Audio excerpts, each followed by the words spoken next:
Hello students, welcome once again in Sundar Sir's classes. How are you? Hope you're doing well. So students, चलिए एक बार फिर शुरू करते हैं हमारी वही continue series that is going on for last few days, and that's basic English. And today we are going to discuss the topic step 13.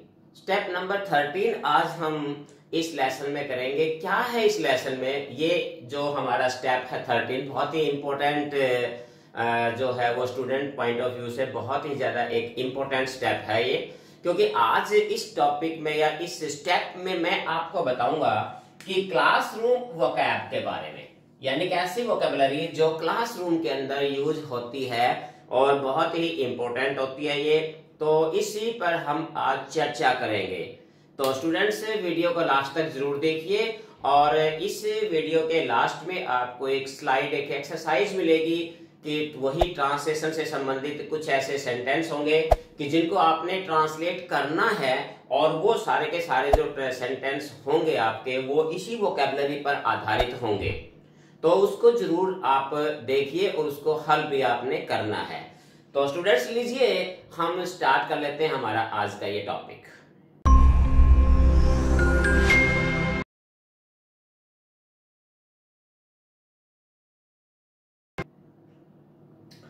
तो student बात करते हैं हम आज की हमारी कि आज जो हमने वोकैब ली है, खासतौर से उसमें कुछ ऐसी मोस्टली हमने वर्ब्स का प्रयोग किया है, वर्ब्स ऐसी हमने ली हैं जो क्लासरूम से संबंधित हैं।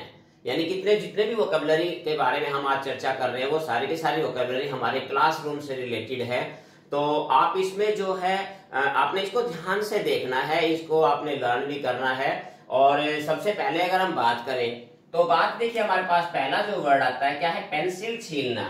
बहुत ही कॉमन है और हर क्लास के अंदर जो है ना दिन में कम से कम जो है 5 से 10 बार इस वर्ड का, इस वर्ब का हम प्रयोग करते हैं, बोलते हैं स्टूडेंट्स। इसमें पेंसिल छीलने को हम बोलते हैं शार्पन। क्या बोलते हैं? शार्पन। र इसमें फिर साइलेंट होता है, शार्पन नहीं शार्पन होता है इसमें। अब इससे एग्जांपल भी आप इसका देख सकते हैं, like sharpen your pencil. Sharpen your pencil यानी अपनी पेंसिल को छील लो। तो शार्प से बना है ये शार्पन। तो इस प्रकार से आपने इसका, अगर जब भी आप कभी बोलो, जब भी आपने कभी इसका यूज करना है पेंसिल छीलने का, तो आपने यूज क्या करना है? शार्पन। नेक्स्ट वर्ड हमारे पास होता है पेज पलटना। अक्सर टीचर आपको कहते हैं कि अपना पेज पलटिए या ये पेज पलटो, दूसरा पेज निकालो। तो इस प्रकार से जो है ये वर्ड भी हमारे पास अक्सर यूज होता है, पेज पलटना। इसको हम क्या कहते हैं? Turn over. Turn over, turn over यानी कि पलटना किसी चीज को लेके। और जैसे टर्न ओवर द पेज, अपना पेज पलटो। अक्सर टीचर कहते हैं आपको भी पेज नंबर इतना पलटो, इसको दोबारा अलग निकालो पेज। तो यहां हमने यूज करना होता है पेज पलटने के लिए टर्न ओवर वर्ड का यूज आपने करना है। नेक्स्ट वर्ड बात हमारे पास फाड़ना। फाड़ना अक्सर स्टूडेंट की हैबिट होती है, और ये वर्ड, सर उसने मेरा पेज फाड़ दिया, इस पेज को यहां से मत फाड़ो। तो यानी फाड़ना वर्ड अक्सर जो है क्लासरूम के अंदर यूज किया जाता है। इसके लिए जो हम वर्ड यूज करते हैं वो यूज करते हैं हम टीयर। टीयर, टीयर का मतलब आंसू भी होता है, लेकिन यहां हम जो यूज करते हैं टीयर का मतलब होता है फाड़ना। जैसे don't tier the paper. Teacher आपको अक्सर कहते हैं ना भी ऐसे है ना, पेज को ऐसे ना क्लास में ऐसे पेज मत फाड़ो, या पेज नोटबुक से पेज मत फाड़ो। तो ना करने के लिए हम यूज करते हैं डोंट टीयर का मतलब होता है फाड़ना। तो इस वर्ड को भी आपने याद रखना है। अगला हम वर्ड लेते हैं याद करना।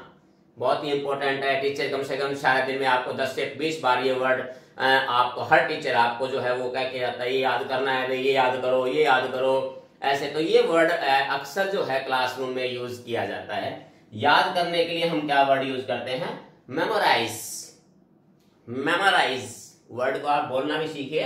मेमोराइज, मेमोराइज होता है कोई भी चीज पढ़ के याद करना, उसको हम बोलते हैं मेमोराइज। तो पढ़ के जो याद करता है मेमोराइज। जैसे मेमोराइज द आंसर्स, इन उत्तरों को याद करो, ये चैप्टर याद करना है। तो मेमोराइज होता है किसी चीज को पढ़कर याद करना। नेक्स्ट वर्ड होता है हमारे पास भाई नकल करना। ये एक ऐसा वर्ड है जो स्टूडेंट के साथ जुड़ा हुआ होता है। स्टूडेंट और नकल करना दोनों एक दूसरे के साथ बिल्कुल ही चिपके रहते हैं। और जब भी आपको टीचर आपका कभी टेस्ट लेते हैं, टीचर हर बार कहते हैं नकल नहीं करनी है। टीचर भी ये वर्ड भी दिन में कम से कम 20 बार जो है आपकी क्लास में रिपीट किया जाता है। इसको हम बोलते हैं कॉपी। क्या बोलते हैं? कॉपी। टीचर आपको डोंट कॉपी, ये वर्ड अक्सर टीचर आपको कहते हैं डोंट कॉपी, नकल नहीं करनी किसी ने भी। तो यहां हम इसका वर्ड का यूज करते हैं, कहते हैं नकल नहीं मारनी है, नकल नहीं करनी है। तो ये हमने वर्ड यूज करना उसके लिए कॉपी। कॉपी बोलते हैं नकल करना। नेक्स्ट वर्ड हमारे पास है रटना। अब ये भी वर्ड जो है स्टूडेंट के साथ जुड़ा हुआ होता है, रटना। अक्सर टीचर आपको ये कहते हैं ना, ये चीज रटना नहीं है, पढ़ के याद करना है, मेमोराइज करना है, रटना नहीं है। रटने के लिए वर्ड यूज किया जाता है cram. Don't cram, don't cram, रटना नहीं है, रटो मत किसी भी चीज को। मेमोराइज, मेमोराइज, पढ़ के याद करो, समझ के याद करो। तो क्रैम रटना होता है, इसका जो मीनिंग है वो क्रैम। नेक्स्ट हमारे पास होता है मिटाना। ये मिटा दूं, ये मिटा दो। साफ करना, मिटाना या साफ करना होता है किसी लिखी हुई चीज को साफ करना, उसके लिए हमने मिटाना वर्ड यूज करते हैं। तो उसके लिए वर्ड यूज करते हैं हम इरेज। क्या बोलते हैं? इरेज। इरेज से ही आपके ज्योमेट्री बॉक्स में होता है, पेंसिल केस में आपका होता है इरेजर। इरेजर वो भी एक क्लासरूम आर्टिकल है, इरेजर। तो वहां भी आपने ये यूज करना है हमारे पास इरेज। इरेजर, साफ करना, मिटाना। नेक्स्ट वर्ड लेते हैं कागज मोड़ना। कागज को मोड़ना, इसको हम बोलते हैं फोल्ड। क्या कहते हैं? फोल्ड। जैसे हम कहते हैं ना fold the page, fold the page, page मोड़ो। मोड़ना किसी चीज को जैसे हम करते हैं उसको फोल्ड बोलते हैं। नेक्स्ट होता है घसीट कर लिखना। ये बहुत सारे स्टूडेंट होते हैं, घसीट कर लिखना, बहुत ही गंदा लिखना, जो समझ में नहीं आता उसके लिए इस प्रकार से जो गंदा लिखते हैं उनके लिए वर्ड यूज किया जाता है घसीट कर लिखना। क्या बोलते हैं? स्क्रिबल। क्या बोलते हैं? स्क्रिबल। क्या होता है? डोंट स्क्रिबल, घसीट कर मत लिखो, यानी साफ साफ लिखो। अक्सर टीचर आपके नोटबुक में जो है नोट भी देते हैं राइट नीटली, राइट क्लियरली। तो यहां हमने ये यूज करना घसीट कर लिखना, जो बहुत ही गंदा लिखते हैं तो उनके लिए हम बोलते हैं स्क्रिबल। नेक्स्ट वर्ड हमारे पास होता है पढ़ाई। ये शब्द स्टूडेंट और पढ़ाई दोनों एक दूसरे के दो ही पहलू होते हैं, कैसे सकते हैं, एक ही सिक्के के दो पहलू। तो पढ़ाई के लिए वर्ड यूज करते हैं हम स्टडी। और बहुत बार, दिन में 50 बार जो है इस शब्द को आप सुनते हैं हर टीचर से, हर पेरेंट से। आप ये वर्ड पढ़ाई करो, पढ़ाई करो, पढ़ो, पढ़ाई करो। तो स्टडी बोलते हैं हम, इसके लिए वर्ड यूज करते हैं। नेक्स्ट हमारे पास आता है जमकर पढ़ाई करना। अभी आपको कहते हुए सुना होगा कि सारे टीचर्स ने, भाई एग्जाम आ रहे हैं, जम के पढ़ाई करो, दब के पढ़ाई करो, पूरी जोर लगा के पढ़ाई करो। तो इस प्रकार की जो पढ़ाई होती है उसको हम क्या, उसके लिए वर्ड यूज करते हैं स्वॉट। स्वॉट, जम के पढ़ाई करो। हम कहते हैं एग्जाम आ रहे हैं, दब के पढ़ाई करो, एग्जाम का समय है। तो क्या होता है? स्वॉट फॉर एग्जाम, परीक्षा के लिए दब के, जम के पढ़ाई करो, तैयारी करो। तो स्वॉट। अगला वर्ड आता है हमारे पास भुथरा। भुथरा क्या होता है? जिसको हम कह सकते हैं कि जैसे पेंसिल होती है, चलते चलते घिस जाती है और वो आगे से मोटी हो जाती है, उसको हम भुथरा बोल देते हैं। यानी कि जो पेना नहीं होता, जब उसको शार्पन की आवश्यकता होती है। भुथरे के लिए हम यूज करते हैं हम ब्लंट। ब्लंट, कई बार चाकू या कोई ऐसी चीज भी जाती है जो काटती नहीं है, तो उसके लिए हम वर्ड यूज करते हैं भुथरा। और उसके लिए इंग्लिश में वर्ड करते हैं blunt. Just like your pencil is blunt, तुम्हारी पेंसिल भुथरी हो गई है, मीन्स आगे से मोटी हो गई है। तो इसके लिए वर्ड यूज करते हैं हम ब्लंट। नेक्स्ट वर्ड आता है पेना। भुथरा का उल्टा ही होता है, बिल्कुल शार्पन करने के बाद पेंसिल पेनी हो जाती है आगे से। तो उसके लिए हम यूज करते हैं शार्प। शार्प, शार्प से ही हमारा वर्ड बना था शार्पन। तो ये शार्प, तीखा, तेज, पेना, इसके लिए हम यूज, जैसे माई पेंसिल इज शार्प, मेरी पेंसिल क्या है? शार्प है, तीखी है। तो स्टूडेंट्स ये कुछ वर्ड्स थे। और अब कुछ मैं आपको वोकैबुलरी से संबंधित इसी से कुछ 5, 7, 10, 15 वर्ड जो है वो मैं अभी और लिखवा रहा हूं। उसके बाद आपने क्या करना है? उसके बाद आपने एक एक्सरसाइज मिलेगी, आपने उस एक्सरसाइज को ध्यान से देखना है और उसमें जो सेंटेंस आपको दिए जाएंगे उनको आपने इंग्लिश में ट्रांसलेट करना है।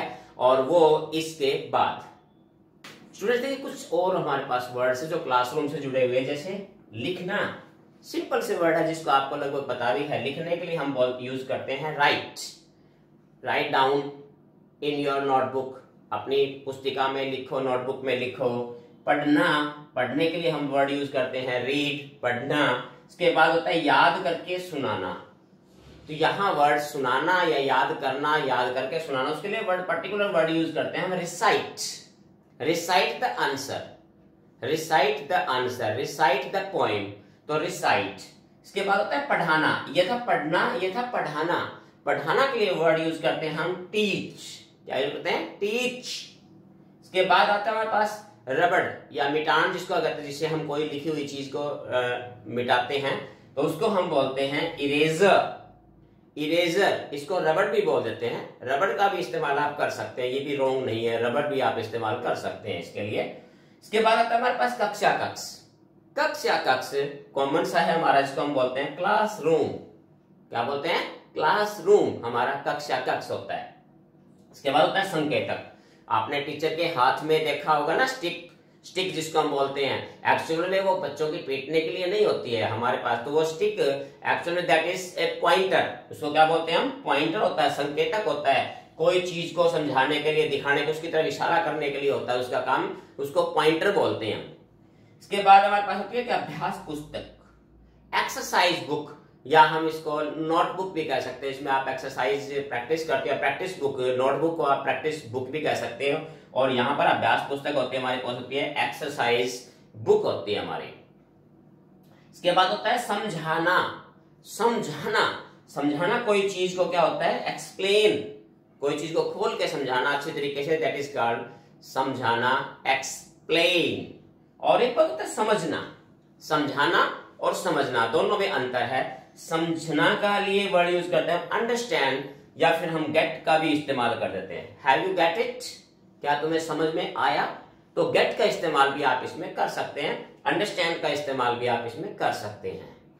तो स्टूडेंट्स ये था हमारा कुछ वोकैब जो कि हमारी क्लासरूम वोकैब के नाम से जो है ना मैंने इसे नाम दिया है क्लासरूम वोकैब, क्योंकि इसमें जितनी भी वोकैबुलरी है वो सारी की सारी हमारी क्लासरूम से संबंधित है, डेली जो हमारे सामने आते हैं। अभी आपने जैसे कि मैंने कहा वीडियो को बंद नहीं करना है, अभी आपके सामने स्लाइड है और उस स्लाइड को आपने या तो स्क्रीनशॉट ले लेना है या फिर इसको पॉज करके वीडियो को, तो आपने ये जो सेंटेंस है वो आपने अपनी नोटबुक में जो है उतार लेने हैं और उसके बाद आपने इनको हल करना है। तो ये आपके लिए जो है अभ्यास है, आपके लिए प्रैक्टिस वर्क है आपका। और इसके बाद जो है आपने खुद जो है आपको आभास होगा इस चीज का कि हमें कितना इसमें से समझ में आया है। तो लीजिए आप वो एक्सरसाइज देख लीजिए।